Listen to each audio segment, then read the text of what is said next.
What's going on, everyone? I'm coming to you with yet another deck tech, and this one is another very fun deck to me. This is Autumn Willow Boggles. Now, I know what a lot of you are thinking. Why would you build that as a commander? Autumn Willow is not a very powerful card, and you're right, she's not. However, I built her for the simple reason that I love Homelands. Okay, I absolutely love it. I used to have a Baron Sangir deck. It was a mono-black vampires deck. That's really sought to win via Exquisite Blood Sanguine Bond or a huge Exsanguinate, very flavorful vampire stuff. And also Exquisite Blood Sanguine Bond was one of the best combo outs 12 years ago when I had that deck. But I loved it, and I love the flavor of the Homelands set and the lore, and I wanted to build something else from Homelands. And I was like, you know what? I struggle with mono green. I usually can't find a whole lot that I like within mono green.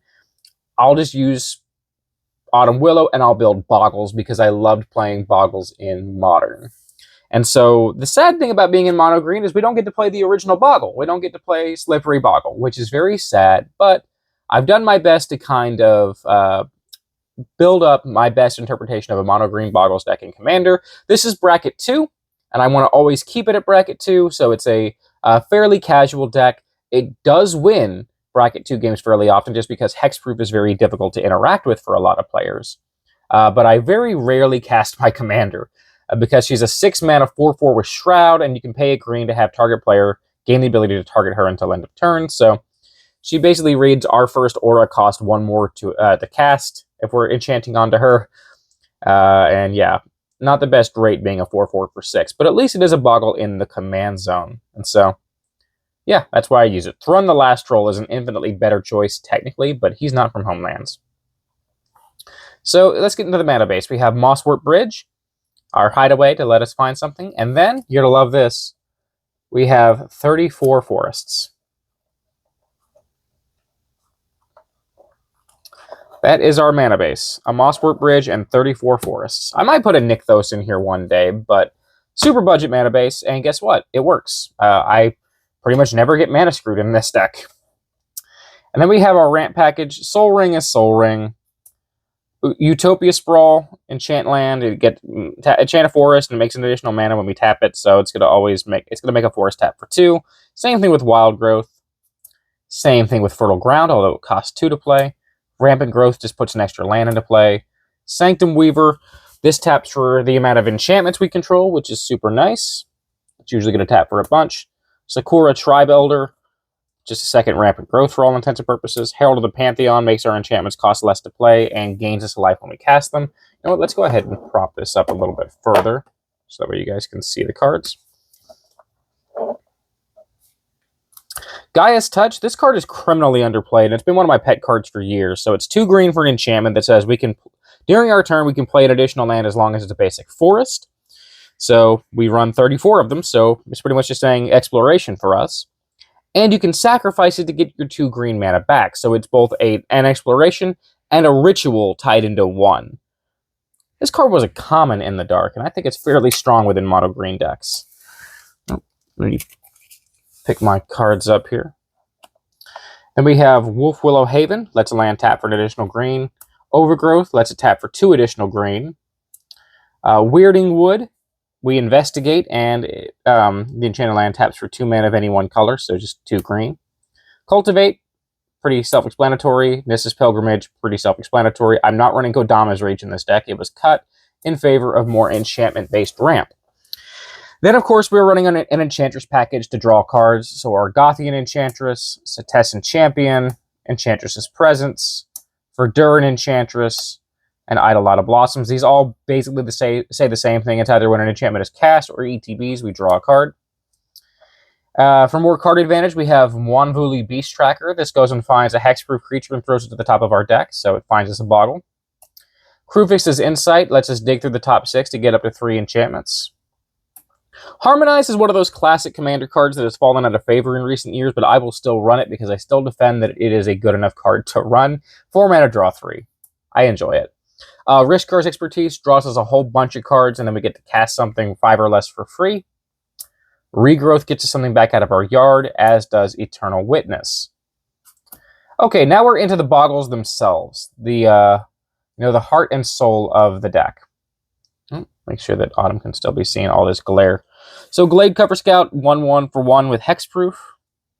Solana Ledgewalker is a 1/1 for 2 with Hexproof and can't be blocked except by creatures with flying, which is really good. Makes it one of our best boggles.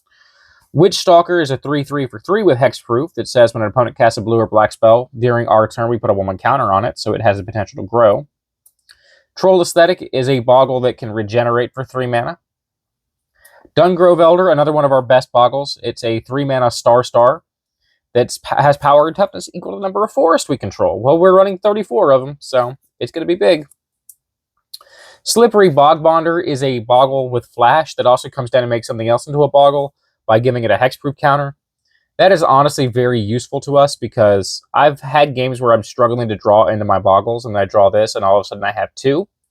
And even if this somehow bites the bullet, I've actually boggled up a Reclamation Sage, an Eternal Witness, an Enchantress, and beat face with them before because of this. So it does its job.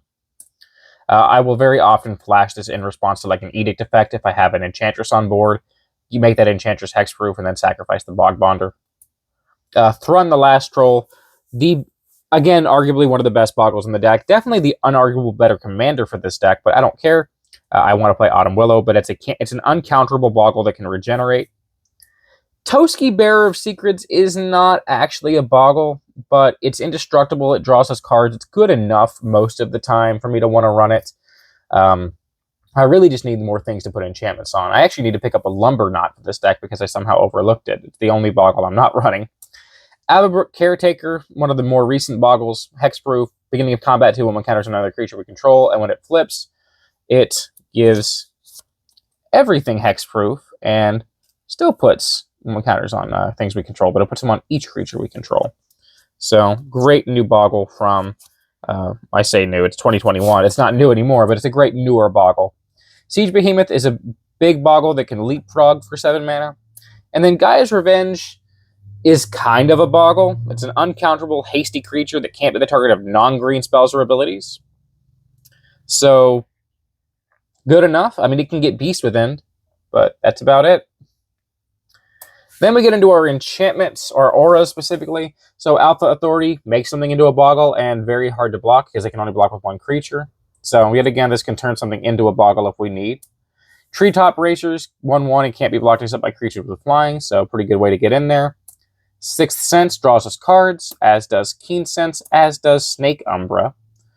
And then we're also running Spider Umbra to give Reach, Lion Umbra to give Vigilance and Reach, Bear Umbra to pump and untap all of our lands, which, since a lot of them are enchanted with auras to make them tap for more mana, this does huge work.